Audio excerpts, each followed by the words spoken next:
Bend Around the Wind by Skylia. Chapter 50. Forever. Warning. This chapter contains inappropriate content for younger agers, so I've removed it to maintain the PG-13 rating on this channel. If you wish to read it in its entirety, please visit the link in the descriptions. Thank you.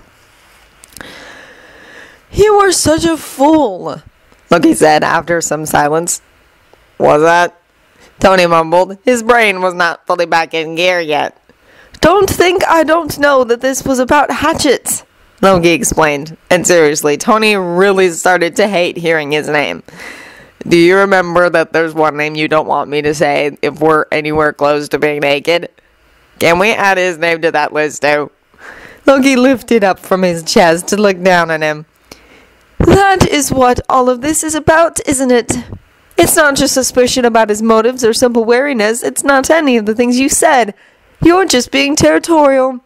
I have valid reasons to not like him showing up like this, Tony argued. And yeah, awesome. They were right back where they started. They should have enjoyed the afterglow some more.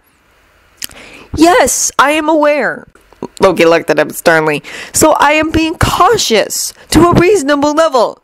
Nah, you know what? That is not entirely true. I can already see that you have a soft spot for him, okay? Maybe I have not known you for centuries, but I do know you. You are not as cautious as you usually are. Of course, I am not that cautious, Loki said. He is not a stranger. I know him. That's exactly it. You're not your usual sober, suspicious self, so I have to be more alert instead. Soft spot, maybe, Loki said, but not a blind spot. Do not underestimate me like that. I do think someone sent him to find me. And, oh, okay, what?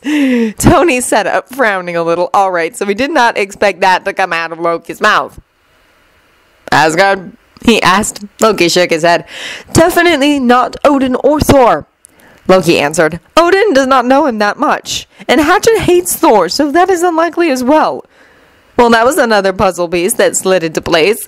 Tony did not know how the brothers' relationship used to be, but from what he gathered so far, Thor was overall well-liked, loved by many. Someone who preferred Loki's company over the beloved crown prince's. In fact, someone who openly disliked the elder Odinson. Let's just say he could see why Loki might have liked that. It was probably maybe Frey, Loki said. King of Alfheim, was it? He asked, and Loki nodded. Loki's uncle, but he knew better than to refer to him as such. Well, Hatchet was an elf, so that would have made sense. So you don't believe his story about the girl and the banishment? No, that I believe, Loki said. I believe that what he told us is all that he knows. The relationship between certain elf families can be vicious, so there was probably more going on than what Hatchet knew about. The girl was maybe killed. It doesn't really matter. Maybe it was orchestrated, maybe not. It is beside the point.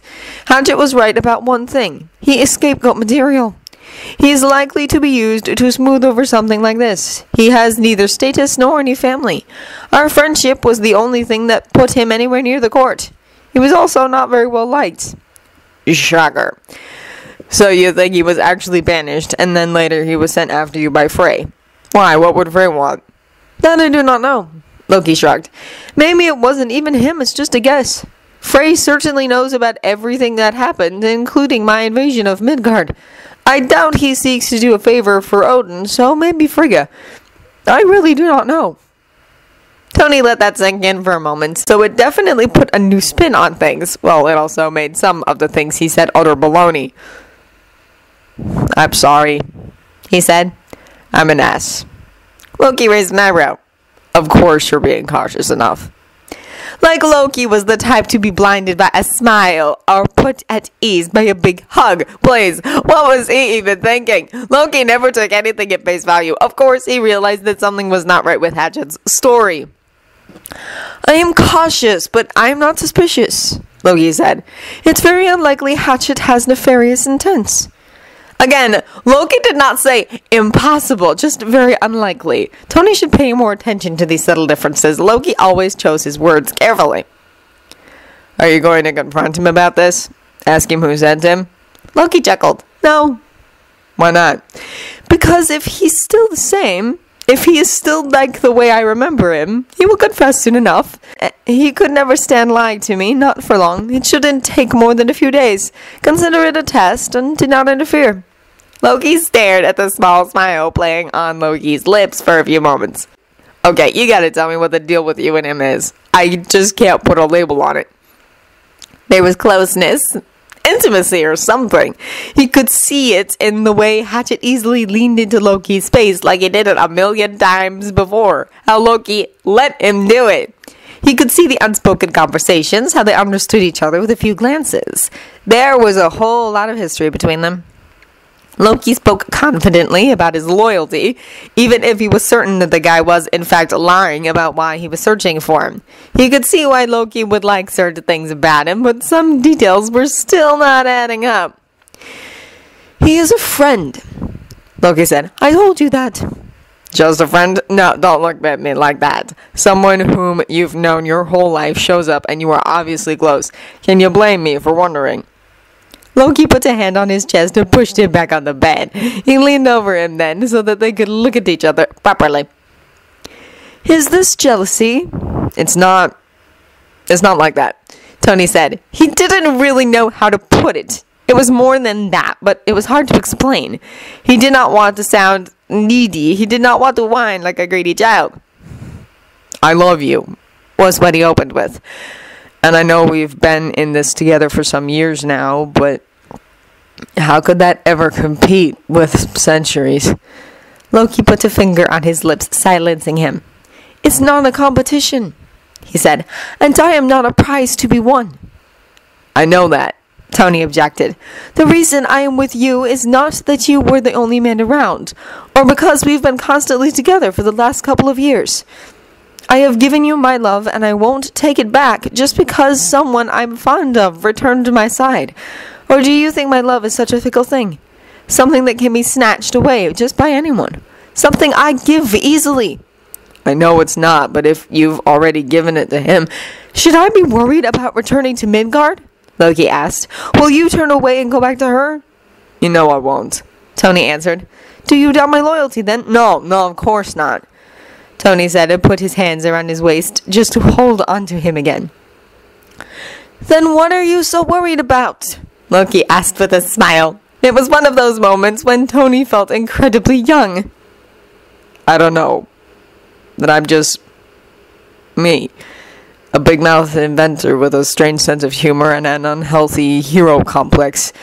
That you are a god. That maybe you want someone more fitting.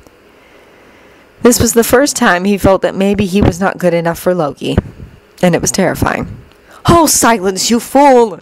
Loki said and kissed him. It was long and deep, a reassuring connection, so Tony had to tighten his arms around him. Loki moved on top of him, his legs straddling his hips until they were pressed together completely. When Loki let go, he did not go far. They were still breathing the same air, inches away from one another. Just you, he said quietly. Only you. Tony nodded and pulled him back into another kiss. Loki did not resist. They kissed again and again, wrapped up in each other's arms, and finally the last of the weight Tony felt gripping his chest vanished. Then Loki chuckled into one of their kisses. What? Tony asked with a smile of his own. Well, you do not have reasons to be jealous, he started, smirking, but I would lie if I said I did not enjoy your little territorial outburst. Yeah. As long as you are not possessive. I'm glad you appreciate the difference, Tony said. He could mention that Pepper was not really good at telling the difference and that she was not very impressed by it either way, but he knew better than to bring up Pepper of all people at this moment. She was the one whose name Loki banned from their bed. Understandable, really. You are still foolish. Loki smiled and rolled his hips forward. Tony was still a bit sensitive and he was not going to get it up again just yet, but it felt good. For being territorial? Tony asked. That's rich coming from the guy who regularly sucks planet-sized hickeys on my neck. For being jealous, Loki corrected. You are welcome to be territorial. No one has ever been like that with me. I find that really hard to believe, Tony told him as he stroked Loki's back up and down. Looked into a mirror lately? Loki laughed and kissed him again, biting his lower lip, then soothing it with his tongue.